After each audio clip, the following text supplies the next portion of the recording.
பெரம்பலூர் தொகுதியில் 6,19,000 வாக்குகள் நீக்கப்பட்டிருக்கிறது. சென்னையில் மட்டும் 14 லட்சம் வாக்குகள் நீக்கப்பட்டிருக்குதுன்னு சொல்றாங்க.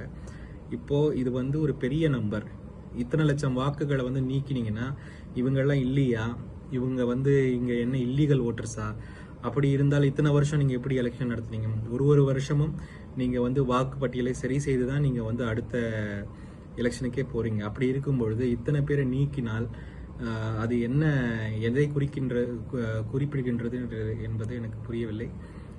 என்னுடைய கணிப்பு என்னன்னா, இதுல ஏழை எளியவர்கள், வாய்ஸ் இல்லாத இருக்கிறவங்க, மைனாரிட்டிஸ், பல பெண்கள், இவங்க வாக்குகளை தான் இவங்க நீக்கியிருப்பாங்க.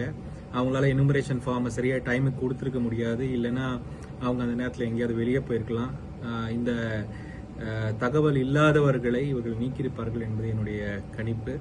இது ஒரு மிகவும் மிகவும் வருத்தத்தக்க விஷயம்.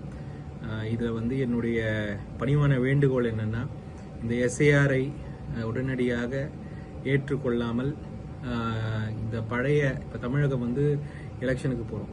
இந்த டைமில் இந்த மாதிரி வாக்குகளை நீக்கினால் பல ஆயிரக்கணக்கான மக்களுடைய பேசிக் ரைட்ஸ், ஃபண்டமெண்டல் ரைட்ஸே பறிப்போகிவிடும்.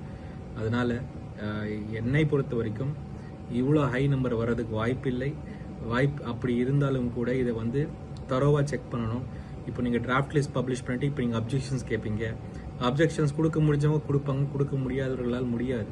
அப்படி இருக்கும் பொழுது இந்த மாதிரி ஒரு எக்ஸசைஸை இவ்வளோ அவசரமாக அதாவது 6 மாதங்களாக பண்ணக்கூடிய ஒரு எக்ஸசைஸை 1.5 மாதத்துக்குள் நீங்கள் கம்ப்ரெஸ் பண்ணதால் ஏற்பட்ட விளைவுகள் தான் இது என்பது என்னுடைய ஒரு கணிப்பு. காங்கிரஸ் பேரியக்கமும் இந்தியா கூட்டணியை சார்ந்த எல்லா கட்சிகளும் மக்களுடன் களத்தில் இருப்போம். அவர்களுடைய வாக்குகள் பறிப்போகாமல் இருப்பதற்கு என்ன செய்ய வேண்டுமோ அதெல்லாம் செய்வோம். எல்லா வாக்காளர்களும் கூட ரொம்ப கேர்ஃபுல்லாக தங்களுடைய வாக்குகளை சரிபார்த்து கொள்ளுமாறு நான் பணிவுடன் வேண்டிக் கொள்கிறேன். எலெக்ஷன் கமிஷனுக்கு மறுபடியும் என்னுடைய ரிக்வெஸ்ட், இது எலெக்ஷன் இயர், இந்த நேரத்தில் இந்த மாதிரி வாக்குகளை அவசரமாக நீக்குவது ஒரு சரியான விஷயம் அல்ல. இது ஜனநாயக விஷயம் அல்ல. நீங்கள் இமீடியட்டாக இதை வித்ட்ரா பண்ணணும் என்பது என்னுடைய வேண்டுகோள்.